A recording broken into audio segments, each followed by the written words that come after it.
Welcome to episode 109 of The Numbers Game. I'm Marty Vidakovic, and you would notice that Jason Robinson is away for this episode, basically because we know that 3's a crowd and we've got a special guest today, so I'm not sure what 4 is, but it's not good. But because we're good people, we're going to put out the promo to Future Advisory for all your accountancy needs, strategy, advice. It's coming to the end of the financial year.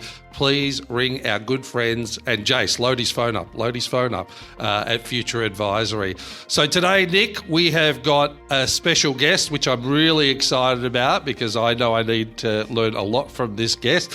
How are you, my friend? And give our guest a lovely introduction. No worries, thanks, Marty. I'm going well, and I'm also looking forward to this. We talk a lot about business, of course, but we do also throw in quite a bit around balance and, you know, making sure that as a busy business owner or just a busy person in general, that you take care of your health. It's always the number one priority. So today we have John Purl, who is a lifestyle coach, helping people discover both work and life success. And I think that just sums it all up. It's not all about work, it's about life as well. So, John, welcome, mate. How are you? Mate, I'm great. Thank you guys for having me on here. Looking forward to deep diving a few big nuggets of wisdom, I think. Yeah, we're ready for some nuggets. So I'll let Marty get the questions cracking. Yeah, I'll nugget away here, John.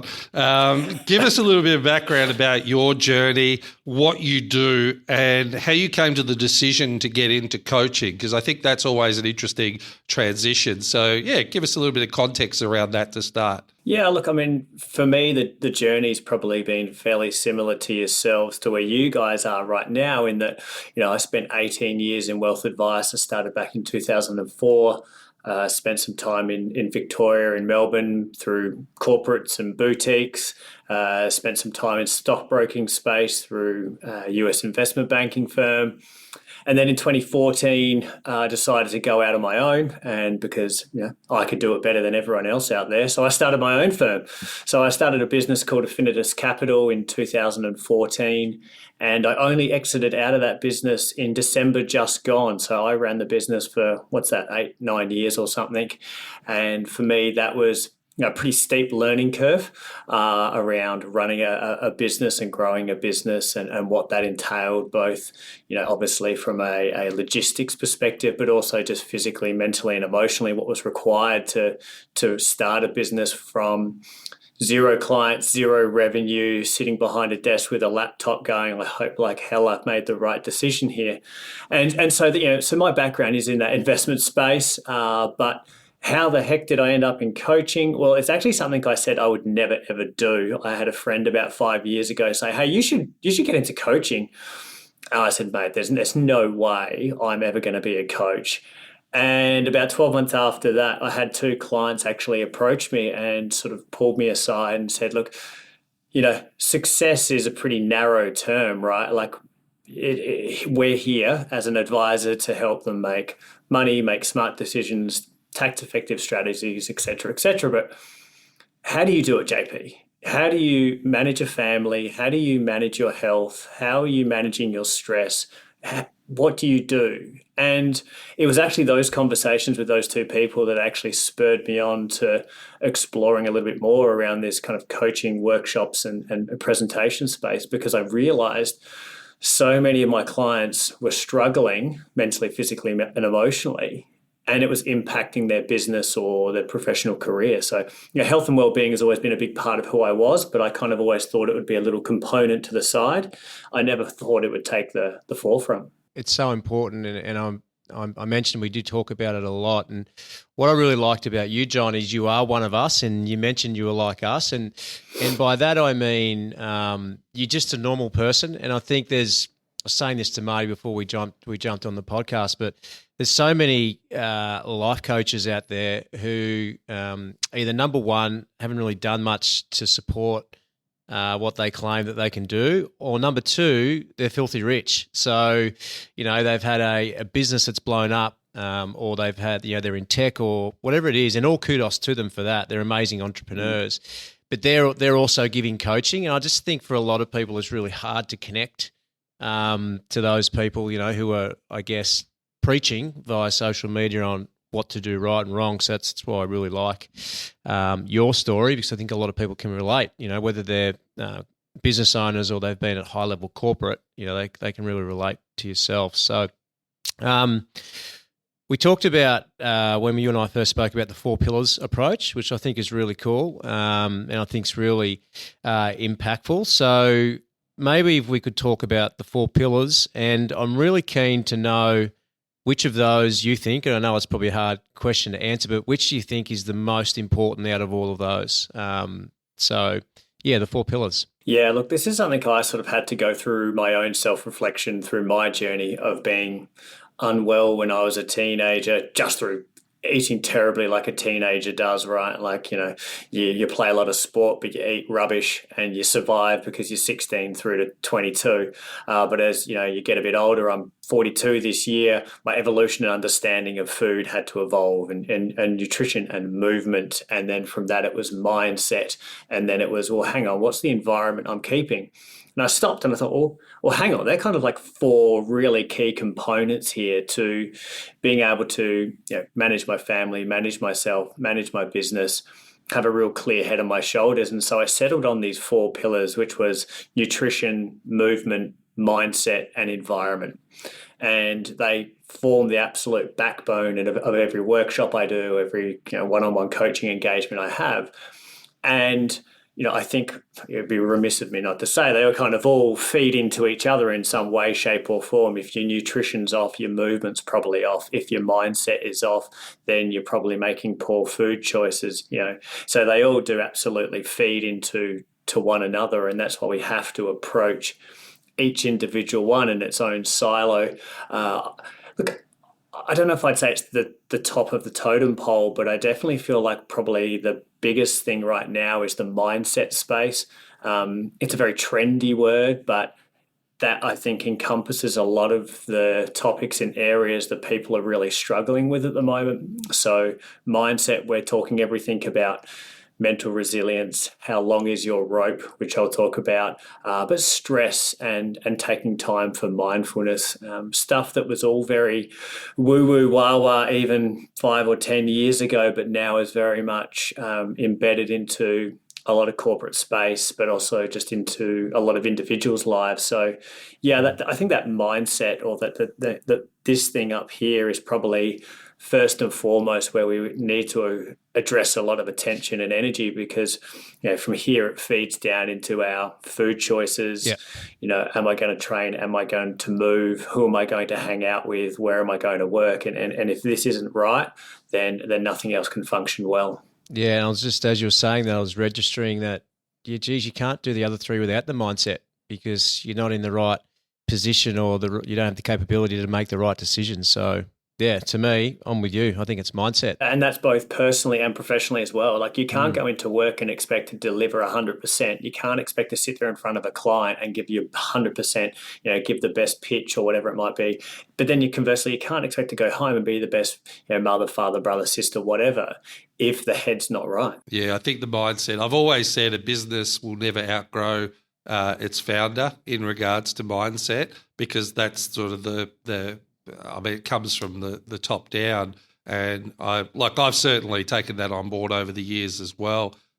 What's interesting for me is I've always been able to do really well in a business perspective when I'm in that business vehicle. For me, the challenge has always been personal, which is strange. Like, I could contextualize different behaviors in different contexts, and to me, trying to get that holistic across, and I don't know whether that's a resilience thing or what it is, but there's certain areas that seem to go really well, but I'll let other areas slide, where I see other people much more holistic across the board. So when I'm all in on business, I'm all in on business, but then I'm not doing the right things always at home, or spending enough time with family or friends and things like that. When I'm not in business, that's all I'm doing. So it's like I'm with friends, family, and I'm focusing on other aspects. So it seems to be very contextualized. Nick does it very well. He's across a lot of different areas at the same time. But I'm interested in your viewpoint on that, because that's always something that's been a challenge for me. I've either been ultra fit, because I'm all in, but it's usually in gap spaces when I haven't had too much on the go in other areas of life. So, yeah, and I'd be interested in your thoughts on that. Yeah, I mean, there's a lot there, but I think first off, when you're saying you're all in on the business, and that's where the headspace was perhaps the strongest or the clearest or whatever. For many business owners and entrepreneurs, I find that their business is their passion, where their passion is they place a lot of energy and emphasis.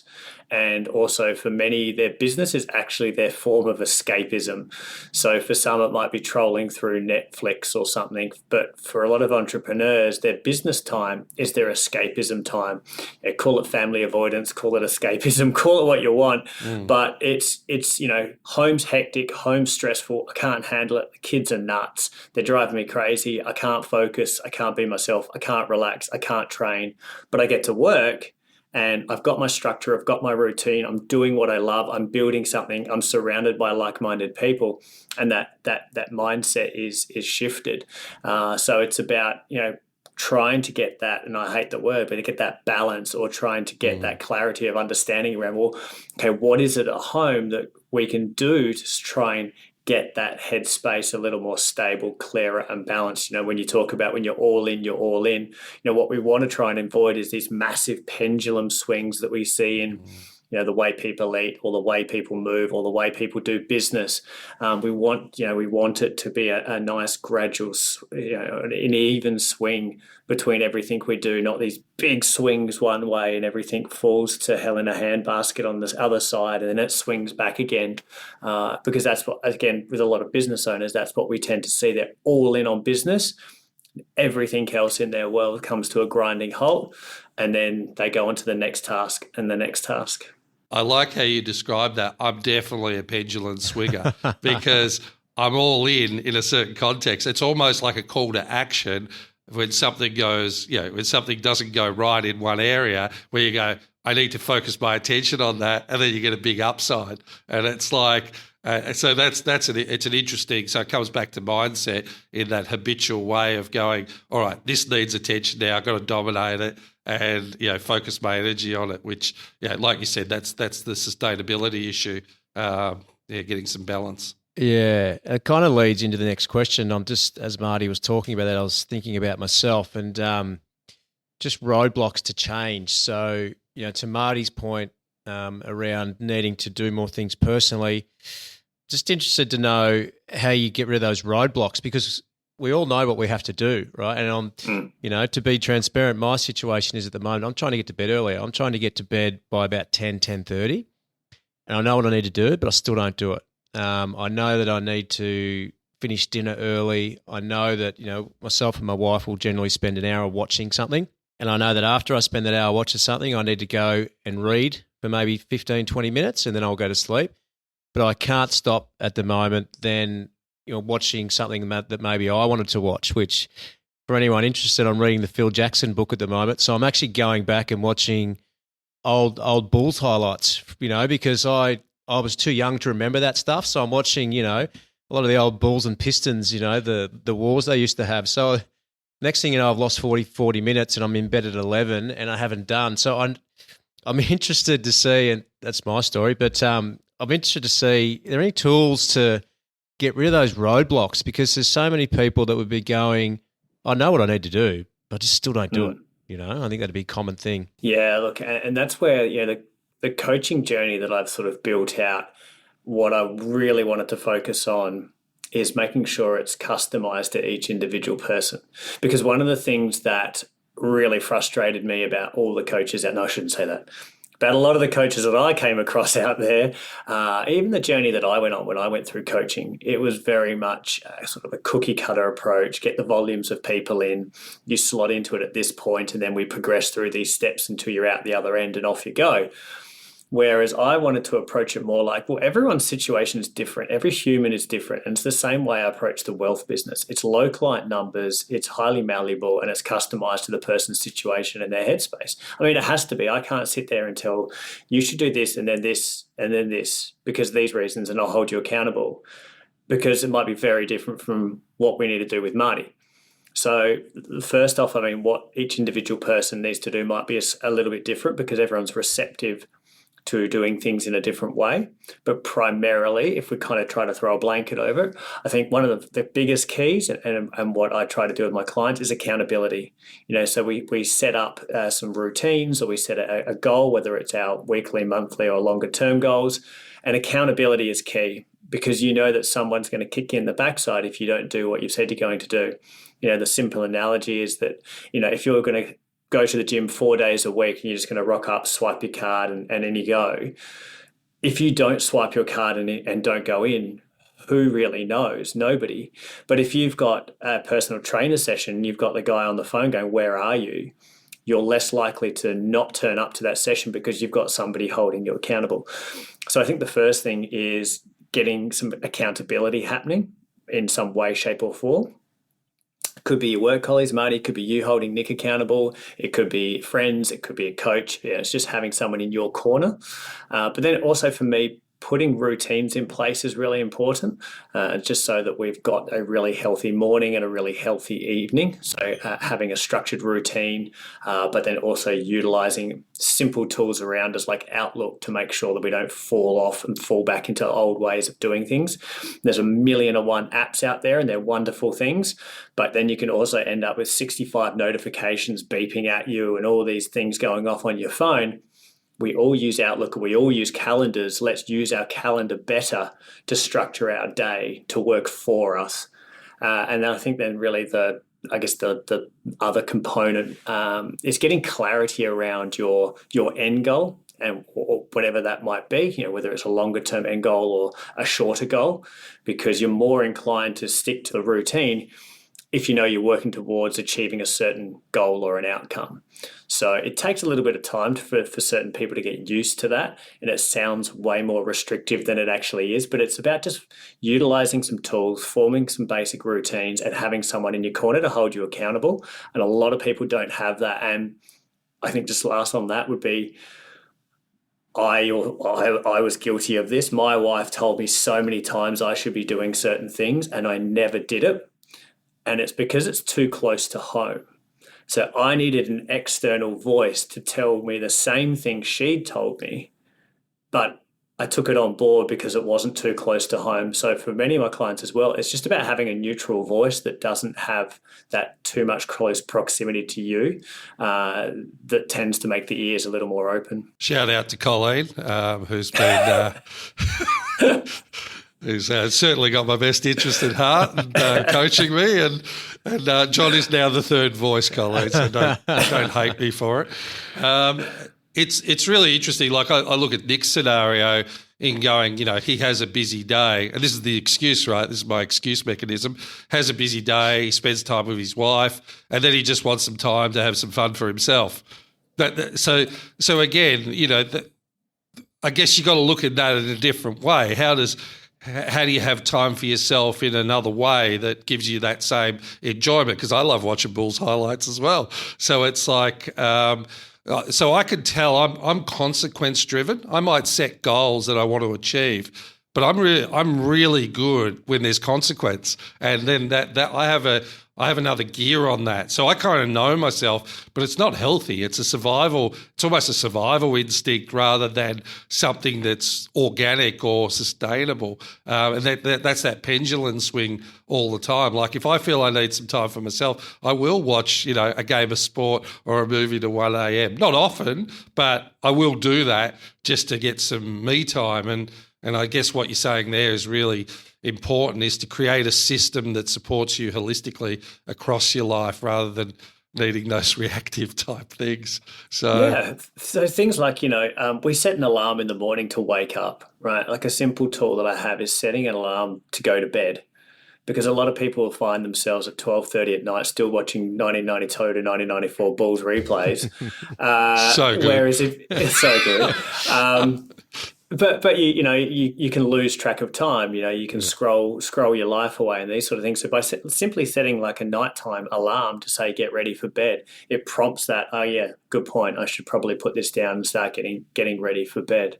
Yeah, Yeah. little just tools like that. John, what about environment as one of the pillars? Like, dig in a little bit into that, because I don't want to miss that, because it's not something I've heard spoken about a lot. So give us some context around the importance of environment. Yeah, so I break it down into both physical environment and a social environment. So the physical environment is where we operate. Okay, so if we think of it from a work from home scenario, what does your workspace look like at home? Is it conducive to doing productive work? Is there natural light? Is there real plants? Is there filtered water? Are the screens set up at the right height? Are you not operating from a couch or a dining table? Like, what does your physical environment look like at home? But then also that extends into the work environment. I think we've probably all had stages in our careers where we've worked in a jail cell where it's just, 8 foot high brick walls and a tiny row of windows at the top, and how conducive is that to quality work? So, looking at the physical environment of where we operate. That also extends into even from a training or a fitness perspective. What's the environment in which you're in? Are you training inside a gym and you hate training inside a gym? Should you be outdoors in nature? So what's the environment that you're keeping? So you've got the physical environment. And part of that it also comes back to culture when we talk about work environment. Who are the people around you? Who are the people you're spending time with? And then that leads us then into the social environment. So there's a saying that you've probably heard of before. I've got a lot of really good ones. You're the byproduct of the 5 people you surround yourself with the most. And this is a journey I had to go on, I still go on, and all my clients are going on. And it's about analyzing who you spend a lot of your time with. Because if you're aspirational, if you want to build a business, if you want to launch something, if you are entrepreneurial at heart, but you're hanging around old school friends because you feel obliged and you don't want to let go, and that's just what I've always done. I know he's been a mate for 30 years, but he just doesn't align with that, and they're bringing you down and they talk negative to you and they put you down. You shouldn't do that. That's too risky. Why would you do that? Then look at that social environment, those people that you're hanging around with and surrounding yourself with. You need to move away from that social environment, and you need to create a new social environment. You need to look for people that are energizing, uplifting, motivating, on the same path as you, encouraging.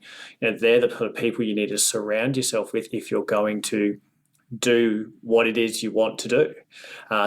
We break it down into physical and we break it down into social. And social can be an actual group of human beings we can touch and feel, if you know what I mean.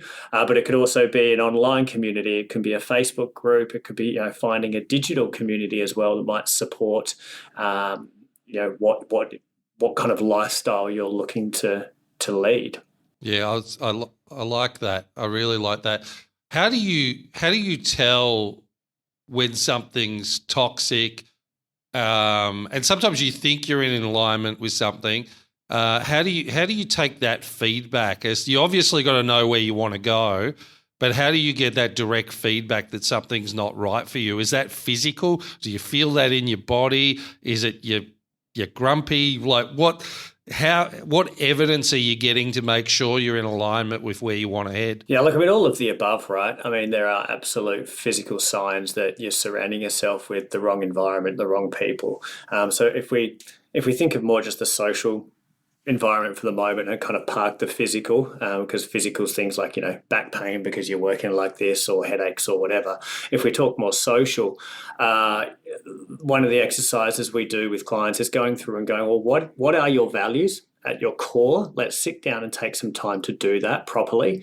And what are you passionate about as well?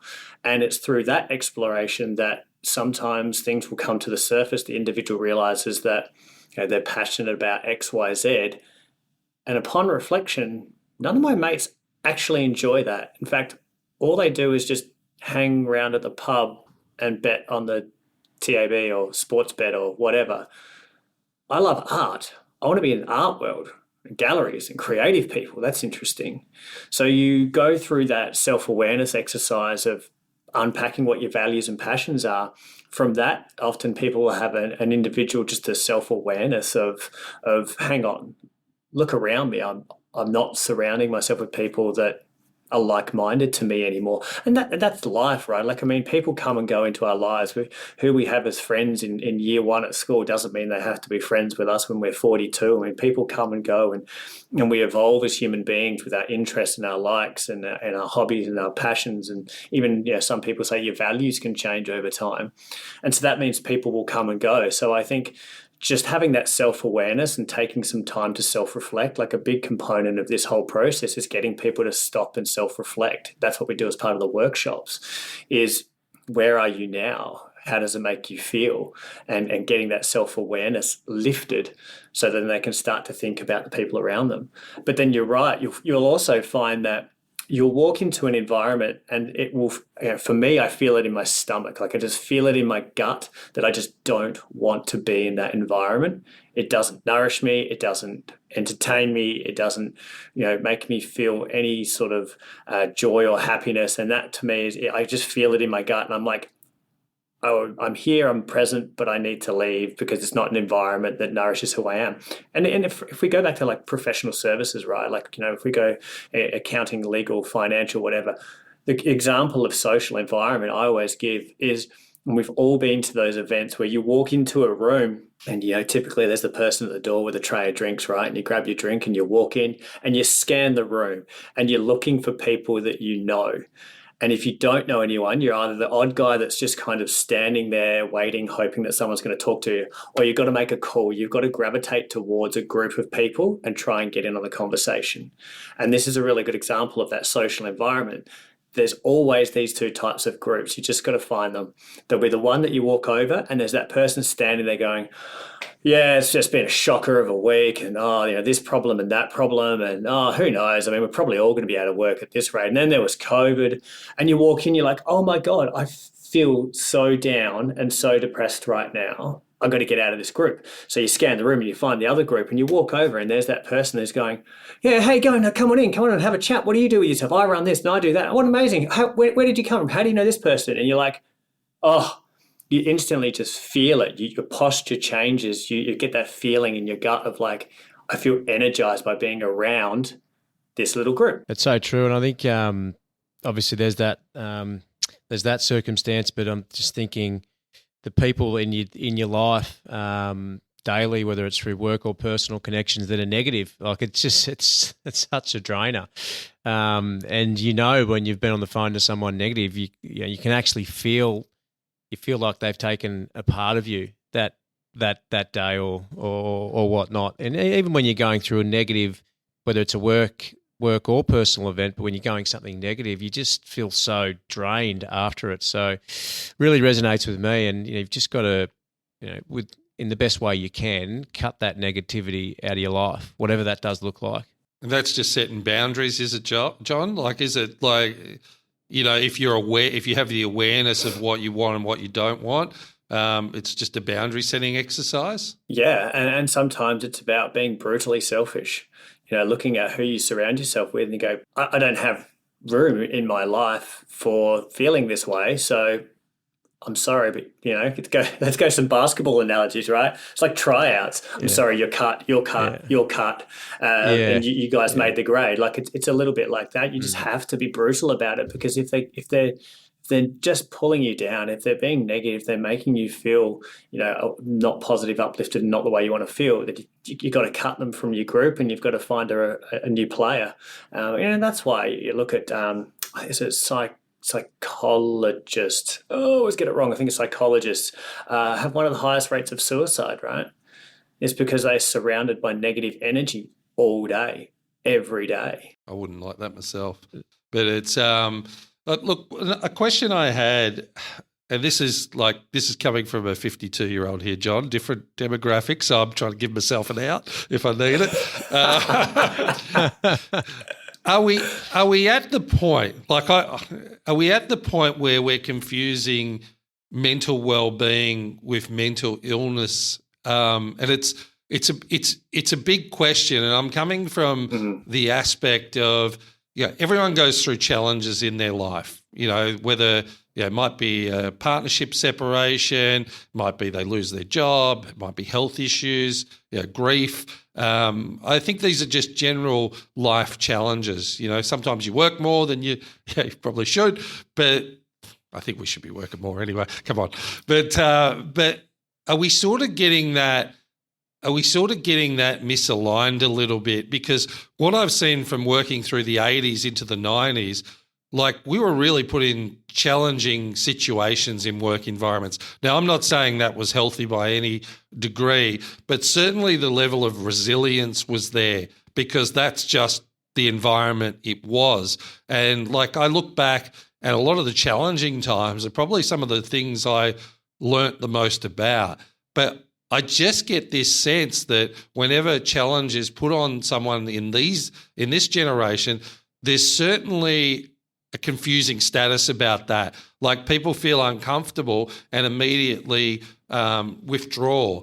And I don't know where that line is as to, because to me, mental illness is you've got depression, you've got anxiety, it's a medical issue and you need to get help. I think that's very different. But to me, mental resilience and mental well-being is putting in all those great things in your life to ensure you can deal with life's adventures and challenges with the same enthusiasm. And maybe give me some scope. Sorry to have a long-winded question about it, but I'm trying to understand it myself, coming from my background and now seeing different generations coming through. And that's very generalized statement too. There's, that's just things I've seen that concern me. So, yeah. Yeah, right. Where to start? Look, I mean, I think the evolution of leadership is what we're seeing as well. I look at the people that I worked for back in '04, who is probably well into his 60s by now, and the style of leadership and the approach to, call it work ethic, was very different to the next generation, which was the 40-something-year-olds at that stage, who are all 50-something-ish at this stage. And their perception of work ethic and leadership has evolved. And now we've got the next generation coming through where there is a big push around taking care of self, focusing on mental health, and that it's not about the old kind of churn and burn, work a 60, 70-hour week. If you can't hack it, mate, you're out. I mean, that sort of leadership style and approach to business is changing and phasing out. And I think for the good. And I look, with that comes technology, right? Things can probably be done faster than they were 30 years ago and 25 years ago. So I think first off, I think that there is that evolution of leadership now. We're seeing that more understanding. But I think personal view, I feel like there's still a desire for so many to slap a label on stuff across all different parameters of life. And I think mental health, let's call it, is a really good category to say so many just want to quickly slap a label on it, but without really understanding it first. And I'll pick on the 20-somethings coming out of uni have got a very different view on mental health to what someone who's 40-something and 50-something has. Some would say they're too precious. Some would say that's the next level of leadership. I don't know. But there is that, I think, awareness of it. But there's still also that real quick reaction to go and slap a label on it. But there's definitely a difference between a mental illness, in my mind, and focusing on your mental health or your ability to handle a difficult situation. So I would encourage, I did the mental health first aid course. I would highly encourage anyone, whether you're the first aid officer or whether you just want to expand your mind, to do the mental health first aid course. It was a complete eye-opener for me around what a mental illness really is. Talking about things like schizophrenia, yes, anxiety, true depression. I think depression is for people that suffer. And I'm very grateful I've never experienced depression, but for people that have, I can imagine it would be frustrating when someone has a really, let's call it, I don't know if we can swear in here, an SHIT day, and they go, "Oh God, what a day! I'm so depressed." I mean, no, you're not. You've just had a difficult day. Don't slap a label on it, because someone who's truly experiencing depression might have something to say about it. So I'd encourage everyone to do that mental health first aid course, because it really helps draw that line between this is a mental illness and this is what we're talking about, mental health, your well-being, lengthening your rope, which is, that's around giving you time to react to a situation through things like breath work and meditation. That's our mental health, how we act in a situation or a scenario, how we're positive over, so things like daily gratitude to help someone really increase their level of positivity. I get clients to work on daily journaling and gratitude just to help being more positive. It's very different to depression, anxiety, schizophrenia, all these sort of mental illnesses. That's a great bit of advice. The mental health first aid. Just do a search, John, on that, and you can find that test. Yeah, I can flick you the details as well if you want. That'd be great. We might put that in the show notes, Nick. Yeah, for sure. And I think a couple other things Marty brought up, and I'm interested to get your read on this, but he mentioned resilience, and one of the things that I think could be happening at the moment is we're losing the ability to be resilient, and overcoming adversity is an amazing achievement and gives you an amazing feeling, and then builds your resilience. So, with what you're seeing with people, would you say there's a risk that we're losing the ability to be resilient, and this mental health label that's being slapped on people, we might actually be making it worse? And I know it's a fine line. I'm totally with you. We've got a financial planning business, so we're doing personal insurance. So I'm well across mental illness. I've got people close to me that have a legitimate illness, so I totally understand it. But I see, to your point, this label that just gets slapped, and maybe the lack of resilience that we're creating, I see that as being a problem moving forward. Great if you're a coach. Plenty of work moving forward. Yeah, that's it.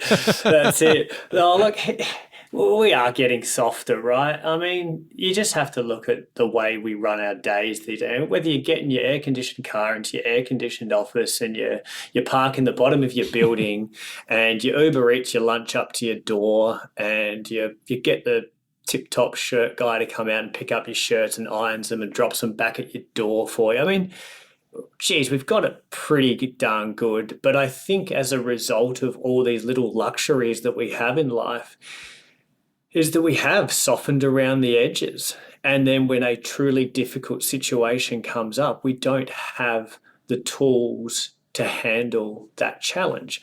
So one of the things I say as part of the workshop, giving all my golds away here, I said, is there such a thing as a stressful event? Well, the answer is no. An event is just an event. Whether a file is slapped on your desk and says, turn this around in 45 minutes, or a car veers across the road towards you, they're all just events. Your chosen reaction to that is to stress out. And lengthening the rope by doing more difficult things, which I'll talk about, gives us that ability to handle that situation and not default to stress being our reaction, where our cortisol goes through the roof, our stomachs churn, we worry, we lose sleep, and we make poor food choices, and it's snowball. We chose to react that way. And so one of the things I like to get people to do is to start doing more difficult things. And it doesn't mean, okay, I've got to run 42 Ks every day in the rain with no shoes on. I'm talking about, including some high intensity interval training where possible. So getting that heart rate elevated if you like to exercise. Don't just kind of sit there and plod along. Challenge yourself from time to time.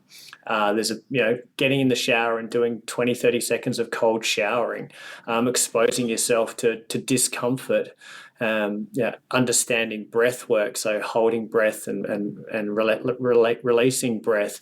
So putting yourself into situations that are slightly challenging and uncomfortable. But by doing that regularly, you build up a tolerance so that when an event occurs, you're better equipped to handle that situation than you are to just fall on your sword and default to being highly stressed. And this is what you mean by lengthening the rope? like exposing yourself to those difficult situations. Correct. Like I look at it that, lengthen your rope or extending your fuse. Meditation and breath work is a really good tool, but also by having those sort of little practices built into your day, what you'll find is that, so the example would be the event occurs and you react straight away. That's what I've done. And then most of the time after that, they would go, ooh, that wasn't probably the best way to react. So by meditation, by practicing breath work, by doing all these little practices, you give yourself just a little bit more time, you lengthen that rope before you react. And just that tiny little extension of your rope, a little bit of a longer fuse, gives you that window to think about it, process it, and react appropriately. That's really great advice, John. I did a Vipassana 10-day Noble Silence retreat and meditation, and did that in my mid-30s. What's that now? 17 years ago, goodness me. But it's like one thing I recognise that I used to think events were, a personal attack on me, right? And that was the wrong response, right? Because I'd be much more reactive and upset. Whereas that's just given me that chance to breathe through and recognising that these events are happening to everyone. And when you're in business, they consistently happen, and it's your ability to respond, with a level head on it and work your way through it. But it's such a good thing to talk about because, I remember taking things very, very personally where they would have happened anyway. It wasn't me. It was like the event, and I think it's a great reframe for people to think about it in that way, and how you can think more proactively around dealing with that event. And I think I definitely think, even talking to my son about it, he's doing a presentation at school next week, and he's really nervous to the point of nearly not wanting to go. I could sense it.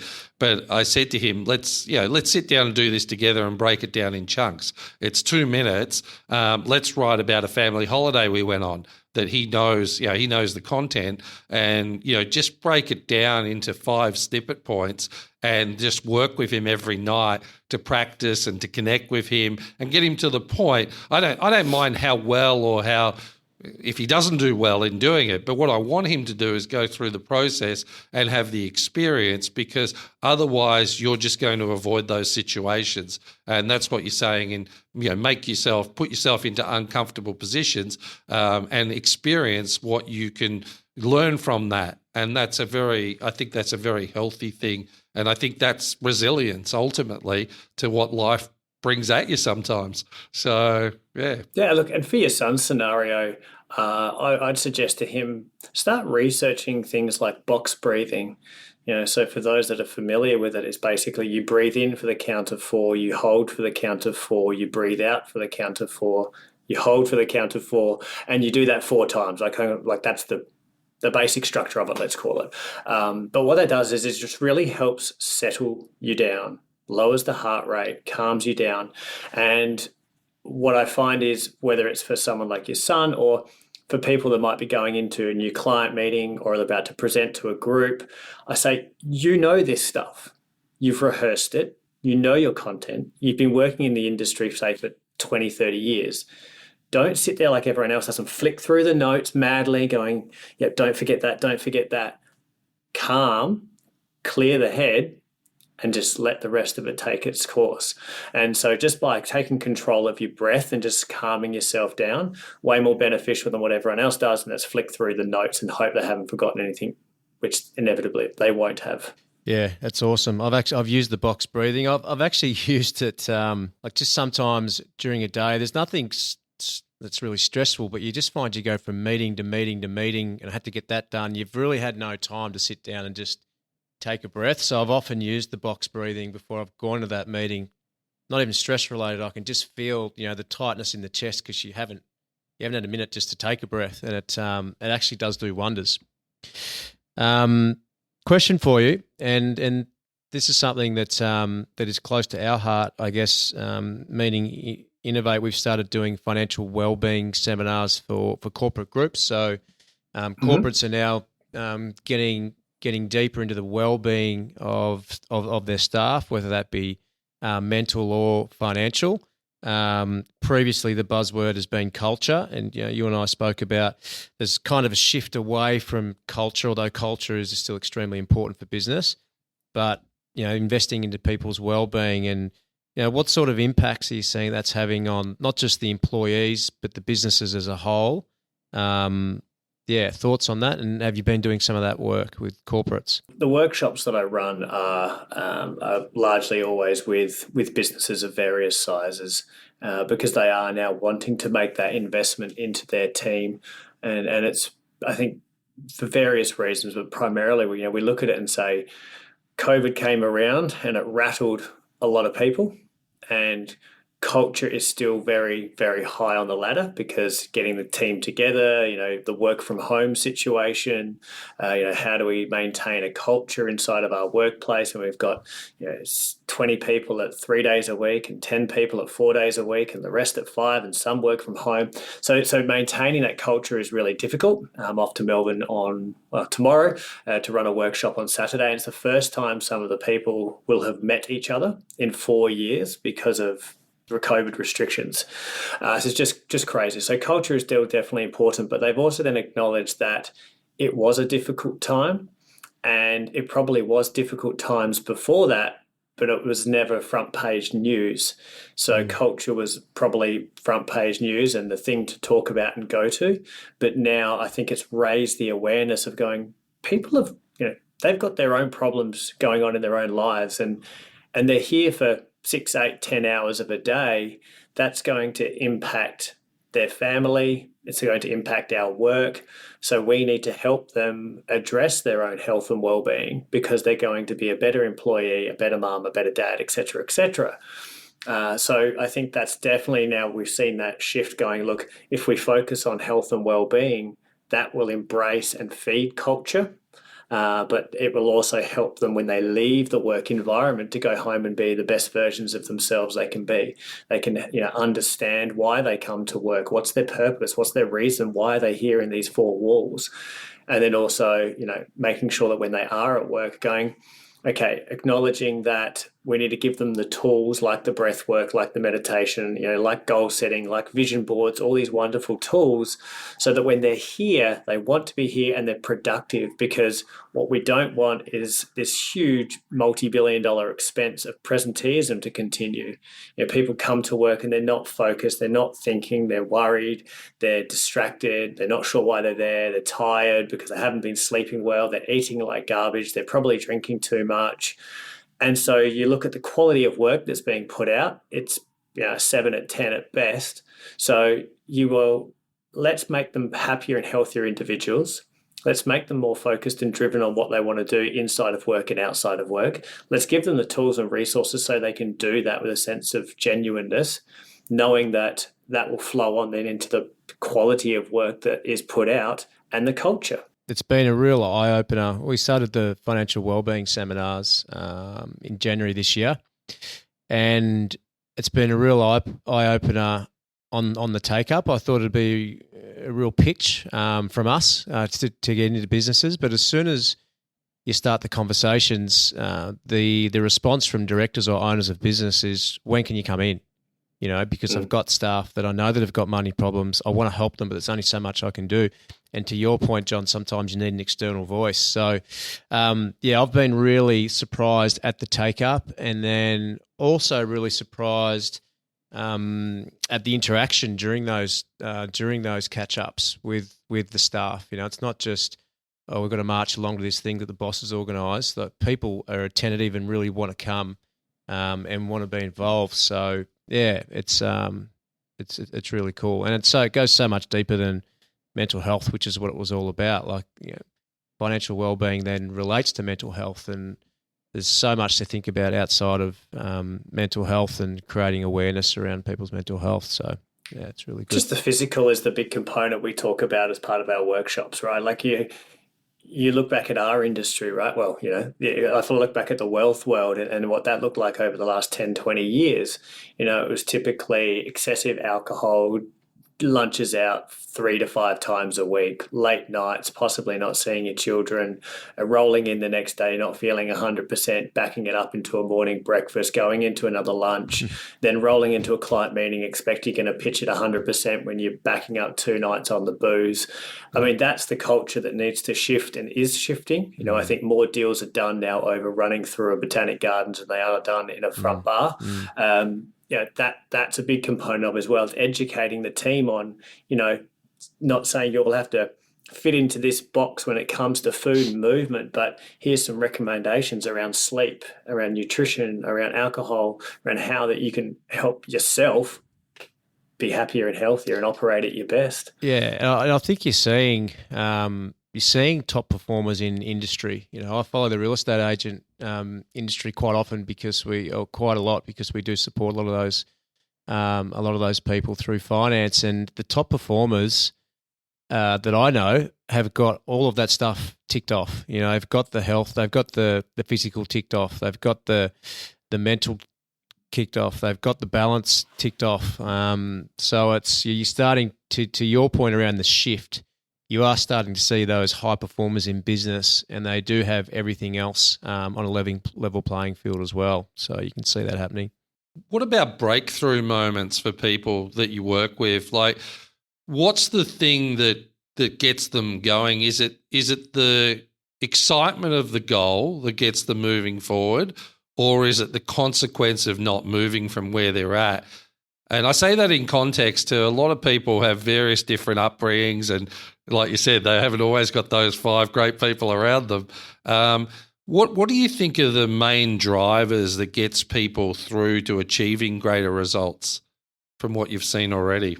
Yeah, I mean, it's interesting. I've had an example where for this individual, the moment of realization was a real emotional one, to the point where he was sort of crying in the meeting, because we talk about this fella. I put a post up on LinkedIn this week about who the hell are the Joneses and why do we keep comparing ourselves to them?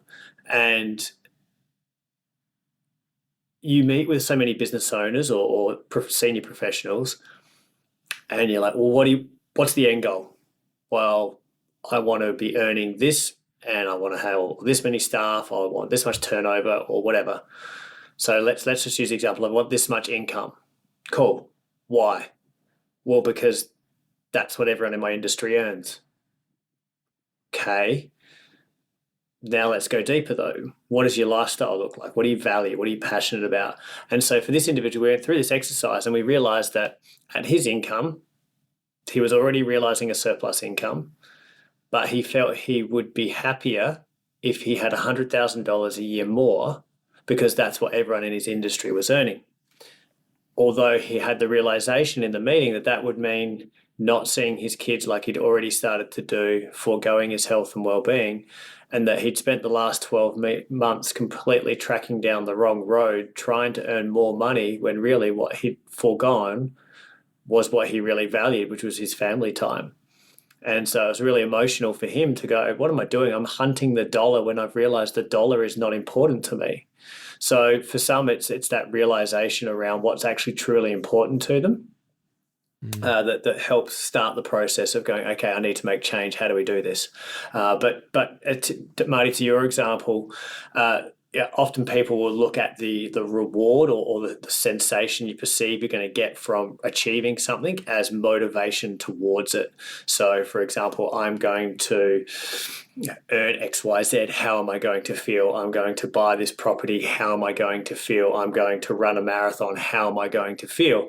And absolutely, like, that's a really good motivational tool to start a journey, start adopting change, start doing new processes. But it's actually shown now that psychologically, one of the better ways to stick to changes in routine, to go through those difficult phases, to go through uncomfortable periods to achieve something, is actually the sensation or the emotion attached to failure. So looking at it going, okay, so I've said that I want to be 20 kilos lighter in 18 months' time. How am I going to feel? Well, I'm going to be moving around, I'll be with the kids, I'm going to be dancing, I'll be doing whatever. Great, use that. If you don't achieve that, if you're exactly the same weight or heavier than you are right now in 18 months' time, how are you going to feel? And so it's been shown that that actual attachment or that emotion that comes with failure is an even bigger driver or motivator to change than the emotion attached to attainment or success.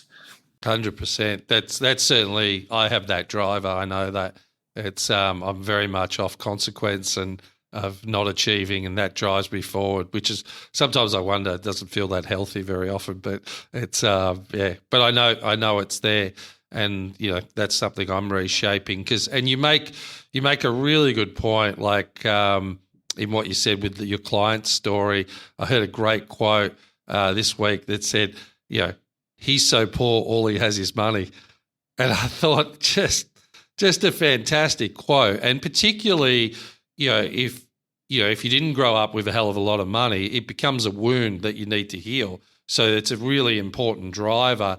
And then, you get to the point like that client had surplus cash available. Well, you don't have to carry that wound anymore. But the better question is to ask, how do you want to live? What's important to you? What are your relationships like? How do you want to spend time with your family? How do you want to spend time with your work colleagues? All that becomes much more, has much more depth around it rather than just that intrinsic. It's an intrinsic goal and holistic rather than just a attainment. And I think that's where people get cooked. And income is a classic example of it's a never ending cycle if you want it to be, because you'll get there and you'll say, okay, now I'm earning 400 grand. If I earn 450, I'll be better. And you'll push it and you'll push it and you'll get to 450 and you get there. If I earn 550, and it's going to go on and on and on. I've seen it in the wealth world. I've seen it in what I do now. And there's this hunt and sole focus on attaining things like income and let's not call them assets, we'll call them things. And you get them, and it doesn't bring you any joy, and the cycle just goes and goes again. So it all just comes back to attaching yourself to those goals and those drivers or values, and really not deviating, only ever thinking about them. Because as you're talking, I'm thinking, well, if you only think about the values and what your key objectives and drivers are, then the income's irrelevant. As long as it's driving those things, then that's all you really need to worry about. And almost, by all means, keep working, but don't think about money as the sole driver. Think about the money fueling, those other values that you want to tick off. And look, this is a personal example of mine, right? I don't mind talking between friends here. I'm sure it's just you and me here. It is, yeah. It's for me, I spent so much of my 18 years in the industry and 8 years running a business pursuing money. It's what it was. It's why I got into the industry in 2004, was because it was the alignment back to money. Because I thought, if I chase money and I make money, what a cool image, perception, and lifestyle I'll have. And I was always hunting money, pushing to earn more money. And I had so many people, my wife was the most recent example, going, the more you hunt money, the faster you push it away. If you do what you truly enjoy, the money will just come, but you're doing what aligns with you and who you are. And I never believed it. And I'm just like, nah, just grow the firm and more income, and the income just stopped. It just wouldn't go anywhere. And I couldn't understand why. And then as soon as I made that shift and went, I'm going to do what I enjoy. I'm loving these workshops and this coaching. The money's not even an issue. I don't care.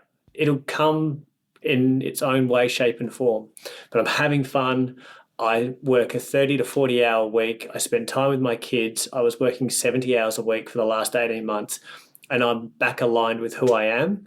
And for the first time in such a long time in my life, I'm not just hunting the money and pushing it further and further away. That's fantastic, John. I was very fortunate with one of my businesses to do well, and I got the house that I wanted when I was about 34, and I didn't like it. It was like what I thought it was going to feel like to when I got it was two different things. It was just not who I was. And that's a really interesting conundrum, to get something that you were striving for and then to go, actually, this doesn't feel right. and just realigning your life based on a few things like that. So you're totally on point with that, and you have to come back to what gives you that emotional joy in the now, because otherwise you're always going for something thinking it's going to be better later when I get that. And like you said, then you think, well, what's the next thing I need to get that dopamine hit? Whereas you can experience that, every day. And that's really where you want to get to, have that contentedness and still follow your curiosities. And why I've always loved finance, it was not so much about the money, I realized. It was putting people into a greater position. It wasn't just the rate or anything like that. It was supporting people in an area that they didn't know a lot about and trying to work with them to deleverage debt and get themselves into a strong position so they could have just generically better lives. And that was always the driver that I recognised, that was the real passion in what I did. And that was really important to get in my mid-30s because, otherwise it just would have been that same slippery slope. So, and it comes back to haunt you. You will sabotage yourself in some way if you're not aligned, and that's a given. So, it's great advice, really great advice. Yeah, and mate, there's so much gold in this, and mindful of your time. So, we could sit here and chat all day, I think, but we did unpack a lot, and there's three takeaways for me, just to give you some feedback. But you've said three things that really resonated with me, and one of the things that I came into this chat thinking, what will I want people to get out of this? Well, obviously to learn and be able to connect with you, but also a couple of tools. And so for me, as we've been going, I've just written down accountability, being selfish, and attaching the failure emotion to a goal, because I think accountability is number one, but the selfish thing is huge, and I just don't think we do that enough. And the failure emotion, I think we think about that in business. Like people say, what drives you in business? Or the fear of failure.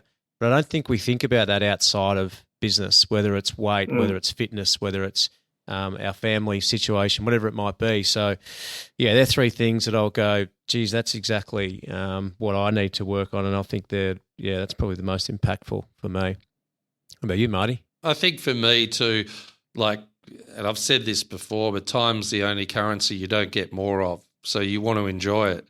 And I think that, you just want to make sure that you're following your curiosities. And I certainly, I'm my greatest critic internally. And I said this to Colleen the other night. I go, when anything goes amiss, it's always I'm wrong in my head, right? And I go, what if I wasn't wrong? What if I was just okay? And the pressure that releases off yourself. I've used that as a driver for many, many years, but it's like working with good people like yourself, John. You self-reflect, you find new ways to think about yourself and what you want to accomplish in areas you want to accomplish them in, and just having real connection with the people that are important in your business life, in your home life, in your social circles. I think that's paramount, because the memories are what you're going to take at the end of the day. No one's going to bury you in with gold coins. So really, really great takeaways, John, and some really good practical advice on how to accomplish things that are with real meaning in your life. So well done, my friend. That was great. How do people reach out? We'll put contact details in the notes, in the show notes. But if people want to get some coaching from the number one in the game, how does that happen?